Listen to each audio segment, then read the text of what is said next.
right, welcome to the 7-day or the SDA piano tutorial. It's a program of the music department of Lagos Mainland Conference of Seventh-day Adventist Church. And right here we have a lesson, a musical piece, Prelude in G minor. Prelude in G minor, still by Bach. It's a very expressive exercise, and you have to really take time to learn it. Okay, what it is, I think the score is quite very clear. We want to do the left hand first. So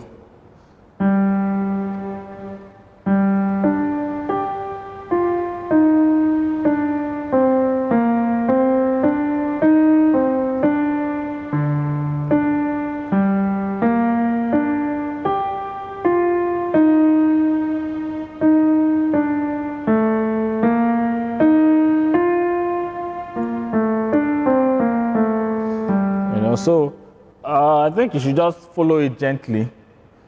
Follow it gently the way it is. I wonder how we're going to teach this. But I think you should just follow the notes. Follow the notes, okay? I've written a fingering. I wrote the numbers out so that it will guide you further on what to do. Okay. Okay, let's just still look at it together. This is all right. I can't, at the stage of this lesson, I can't be telling you this is A, B, C, D, E, F, G. You should have known that even from lesson 6. So I think what I should bother about mostly here is how the notes relate to each other, and maybe the expressions, and that's what we should bother more about. The right hand, okay, well, it's B flat major, and it's a 3/4 music, 3/4 count or 3/4 time. So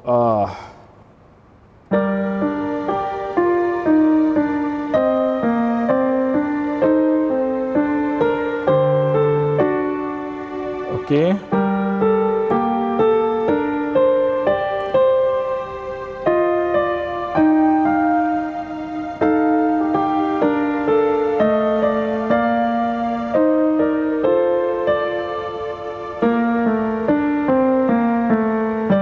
So what you have on Stave 2, 3, and 4 is a repetition of Stave 1 and 2. Okay, it's a repetition of Stave 1 and 2.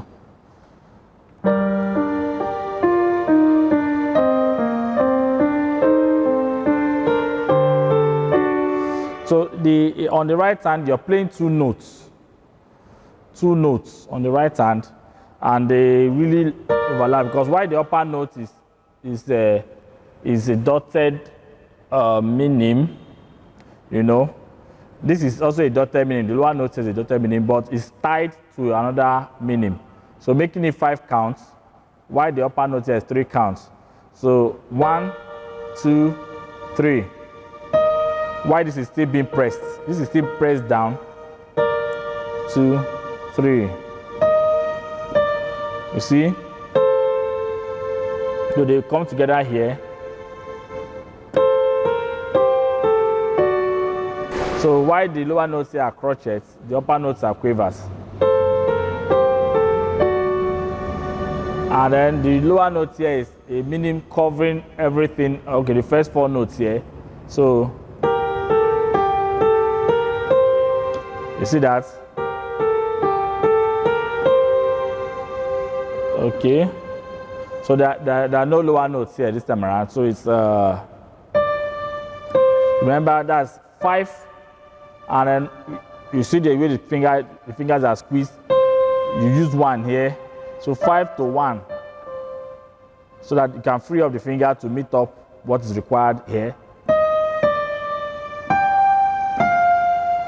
So when you've done 4 here, you press it down.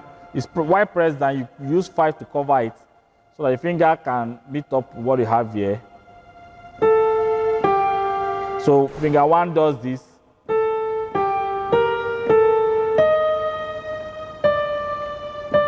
So this note is still being held, the upper note. Okay.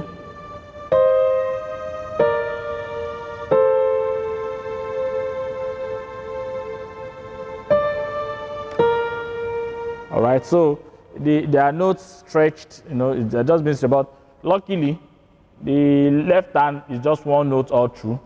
It's a moving bass line. For those who play contemporary music, this is a walking bass. So what we have here is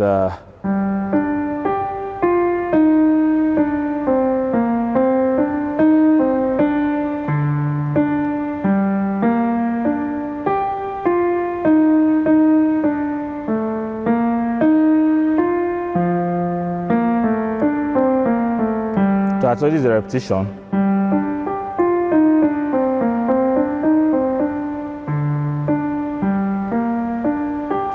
So that's the way it works. The second part of the exercise is still a repetition. The first two staves is a repetition, or the last two staves is a repetition of the first two staves. Okay?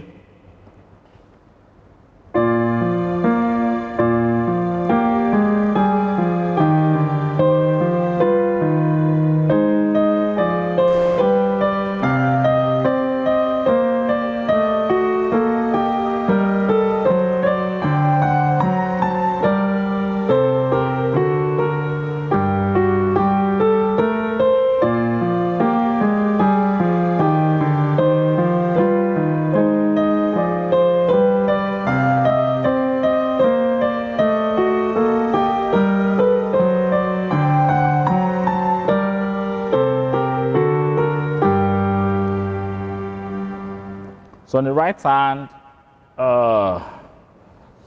you're doing this. So this is still being held for 4 counts. The upper note, while the lower note is all 1 count or through.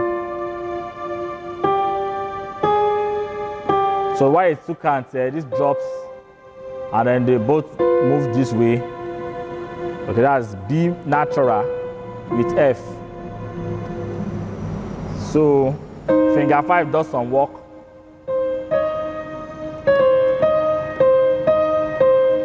Okay, the same finger 5. So finger 5 is playing 3 notes at the same time, sequentially rather. Again, finger 5. Okay. So you see, this note on the lower note here has been held for how many counts? If you can see, this is 3 counts plus 1, making 4 plus half, 4.5 counts. All right. So it gets released here. It comes held there again. Okay.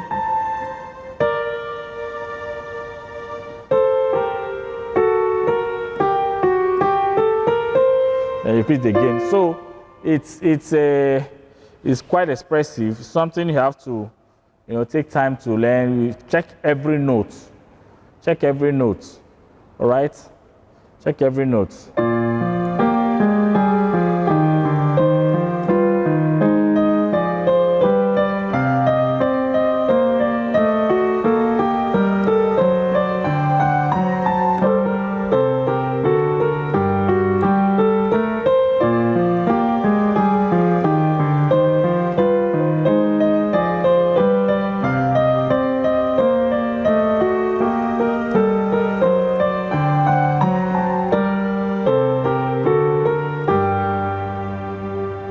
So even when you make slight mistakes, you move on, you play on, you cover it, because you have to play on time. Playing on time means starting at the timing, 1, 2, 3, 4, or 1, 2, 3, and ending at the right time. So imagine if you were accompanying the singer or the congregation, even if you make a mistake while playing, you move on, all right, because the singing will not stop or will not be paused for your sake. So you have to move on with the playing. So I wish you the very best in mastering this exercise, and ensure you master it before you move to the next exercise. And see you in the next exercise, in the next lesson rather. Thanks.